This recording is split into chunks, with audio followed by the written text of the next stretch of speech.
In this lesson, we're going to be talking about how to apply rolling functions to a time series.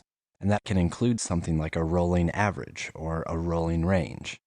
So let's first explore the roll mean function.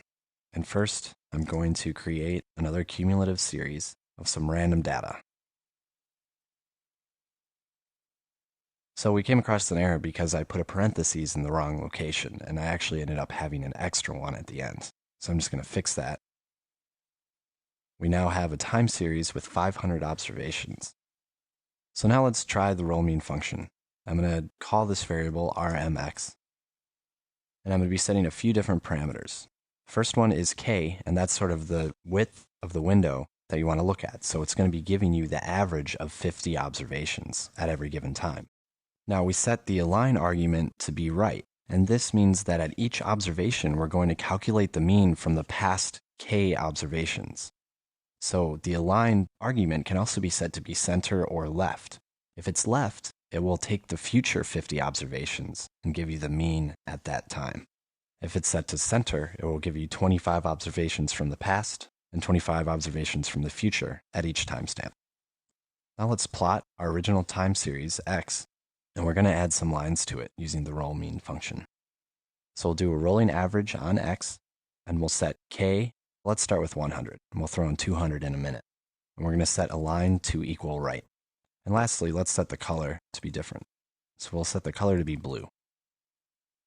And we now have our first moving average on this graph. You'll notice that for the first 100 observations, there is no rolling average. And that's because it will produce NAs until there are at least 100 observations available to calculate the mean. Now let's also throw in k equals 200. We should see a more smooth trend, and we'll set the color to be green.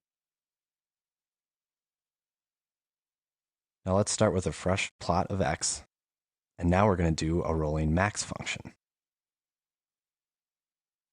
And here you can see the rolling max.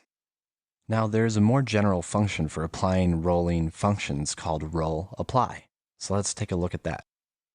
So the function works like this. I'm going to assign a variable, rmx, which is going to be a rolling mean, but I'm going to show you how to do it using the roll apply function. So it's very similar to the rolling mean function. You have the data that you want to apply the function to on a rolling basis. You have an argument called width, which is just like the k argument in roll mean. And then we also have to set which function using the fun argument. And of course, the align argument. Now, if we want to use a different function, like the rolling standard deviation of x, for the fun argument, just set it to be that function name, SD. Now let's look at the number of rows for our data set. We know it's 500, and if we look at the number of rows for one of our roll apply objects, we'll see the same thing.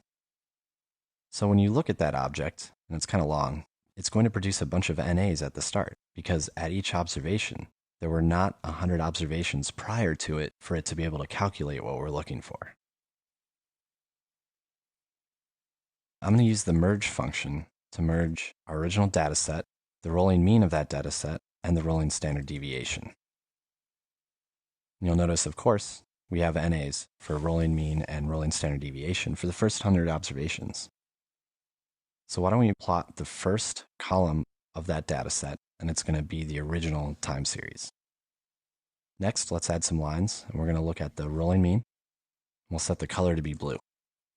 Now we're going to add lines again, and the data we're going to enter is going to be the rolling mean plus 2 of the rolling standard deviations. And then we're going to do the same thing, but we're going to subtract 2 of the standard deviations.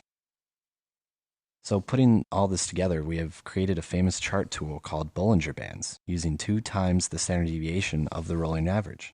You can customize many tools and filters like this using the roll functions, and they're very helpful for analytics.